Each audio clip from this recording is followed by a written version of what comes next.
Let's just jump straight to the main course here. What is Grant's status for practice and for the game on Saturday? We're still evaluating that.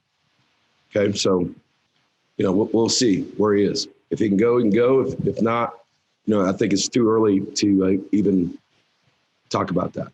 Did he have any sort of structural damage to the shoulder?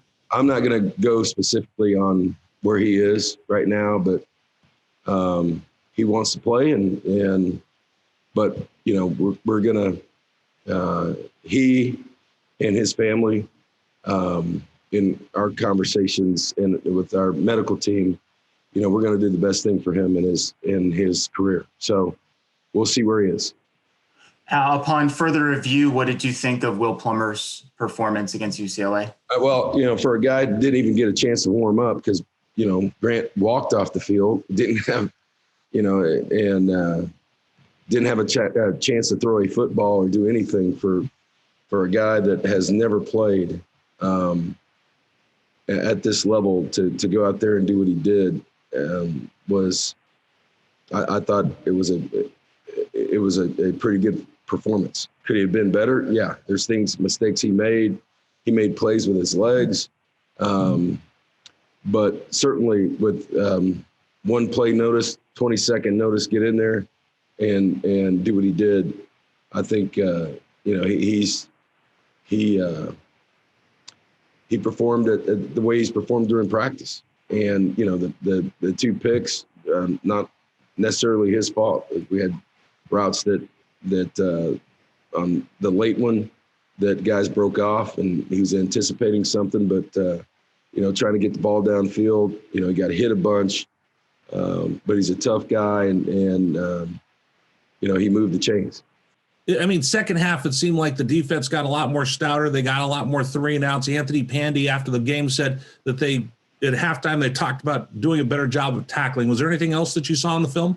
Yeah, I mean, structurally, we changed a little bit at halftime to help that. But even with that, we missed too many tackles, and I that's something that is a work in progress. But I think structurally, the adjustment at halftime, it helped us to get more people to the ball, and it's not just setting the edge, but it's the people inside that from inside out that can.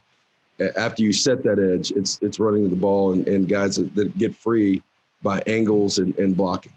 But, Coach, if I can just get you to comment, give me two separate comments for the radio pre- and post-game show about the Colorado offense and then separately about the Colorado defense. Well, Carl has done a really good job. He has maintained some continuity, with the offensive and defensive coordinators. But put his stamp on it because, they're different offensively. Carl's been around a lot. He's been a head coach before. He's been in the NFL, for years, has done a great job wherever he's been. And defensively,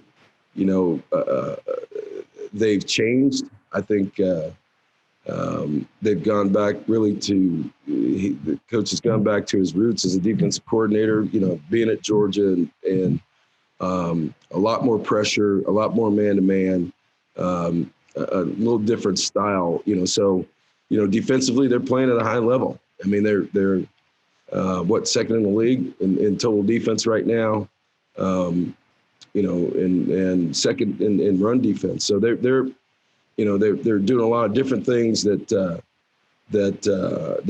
they did last year and bringing a lot more pressure. So, they're playing, defensively, pretty stout, and I think everybody's seen that. And on the offensive side of the ball? Yeah, I just talked about it. I mean, so they've been able to move the ball. They've been able to score. They've got playmakers. They're young, but they've got playmakers. A lot of guys. Broussard, you've known, since his days in high school, and he and Chenault's little brother. But they've got older guys that have played a bunch, but not necessarily starters for them, but have played a bunch of football. So, they're in a good place right now. Obviously with the way they've been winning.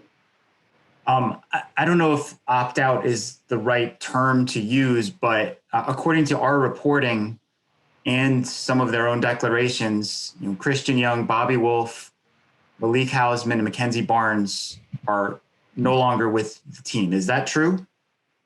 Yeah, some guys were hurt, and some guys are have opted out.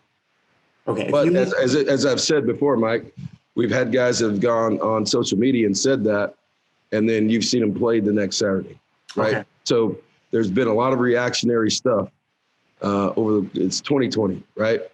So there's been a lot of reactionary things from the beginning, even from this summer, where guys have been on social media and said they've opted out, and then you've seen them play. So, you deal with emotions all the time in this business with young guys, and it remains to be seen. I'll just put it that way. Coach, it seemed like it was important to the players to have their family members at the games, as you mentioned a couple of weeks ago, that they haven't been able to see them and go home. Does that mean it's a big deal to them and disappointing that their family members can't be there for the next couple of weeks as cases spike? Yeah, sure. I mean, it's that's a tough deal. But we've been on the road the last 2 weeks, and no one's been at the game, right? So they understand that. They understand how fortunate we were to have them 3 weeks ago. But at this point, with what this team has done, what our administration's done, what our doctors have done, they understand the importance of the health and safety. And, the communication with the parents has been, we've talked with them. We've sent them notice early. Is everybody disappointed? Yeah. But, our guys understand to play football right now. And I think our parents do as well. At this point, it's a no-go with what's going on, not just here in Pima County, but around the country. So, we've been to 2 empty stadiums at this point without parents anywhere. And we were really fortunate 3 weeks ago to have the parents here for both teams. So they get that. They've sacrificed, and the players have over Thanksgiving, parents have over Thanksgiving. So is it disappointing? Yeah, but to play the game, they understand that.